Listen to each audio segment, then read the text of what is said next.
السلام عليكم. اللي مع وصفات ميليسا. جبت لكم اسفنج تقليدي الله الله، يجي مقرمش ومفخفخ الله الله. شوفوا لي البنات، سمعوا لي القرمشه جا ما شاء الله. الاسفنج عنده اسرار، تبعوا كامل الفيديو باه ينجح لكم وتوصلوا لهذه النتيجه باذن الله.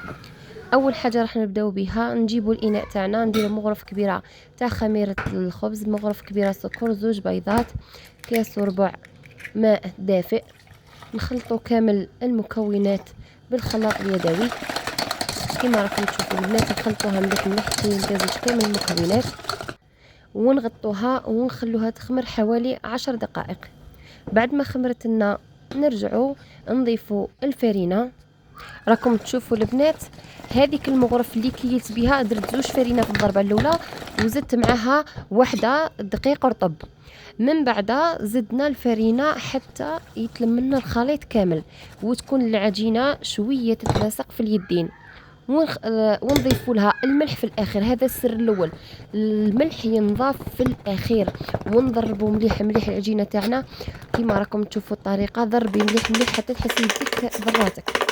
نخلطوها بهذه الطريقه حوالي دقيقه او دقيقتين، ونخلوها تخمر.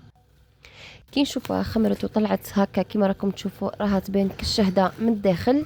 نعاودوا نضربوها للمره الثانيه كيما المره الاولى، نضربوا مليح مليح مليح واحده دقيقه او دقيقتين، ونعاودوا نرجعوها تخمر.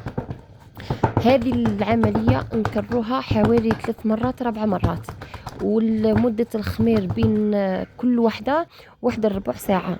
يعني إلا حبيتي ديري سفنج حشية وجديها صباح وخليها تخمر.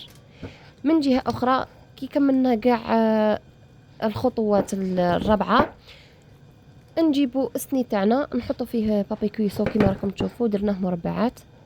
نجيبوا إناء نحطوا فيه الزيت، نديروها في يدينا ونرفدوا الكويرات. ماذا بكم الكرات صغروهم باه ما تغبنكمش في الرداء. من بعد كي يخمروا يعني يطلقوا رواحهم شويه، يعني تجيكم الحبه كبيره تنتفخ، ما تقدريش ترفديها وتحطيها في الزيت. ماذا بكم صغروها، انا هنا كبرتهم بزاف غبنوني شويه في الرداء تاعهم. نغطوهم بصاشي هكا ولا اي صاشي عندك، ونخليهم يخمروا حوالي 10 دقائق. قبل لا يخمروا راح نديروا 2 مقالي، نديروا الزيت، واحد فيها كميه كبيره وواحد كميه قليله.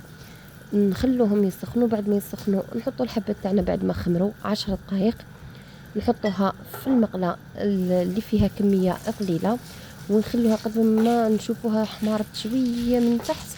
نرفدوا الحبه ونحطوها في المقله الزوجه اللي معمره زيت. الطريقه راهي واضحه في الفيديو، ان شاء الله تستفادوا منها.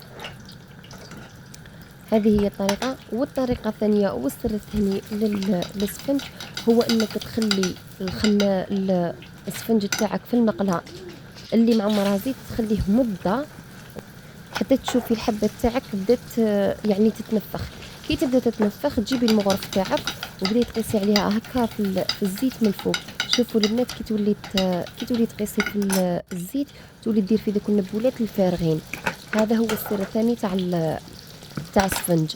خليها تحمار يعني ماذا بيك المقله تكون معمره يعني زيت، باه الحبه تاعك ما تجيش يعني كما نقولوا تتفش في وسط المقله.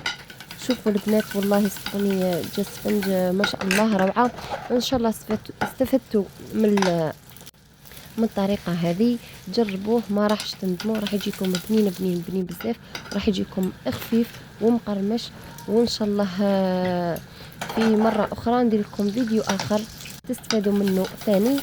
إلى اللقاء. واللي ماهيش متابعتني البنات ماذا بها تتابعني ودير لي جيم للفيديو باه يصلكم كل جديد. إلى اللقاء.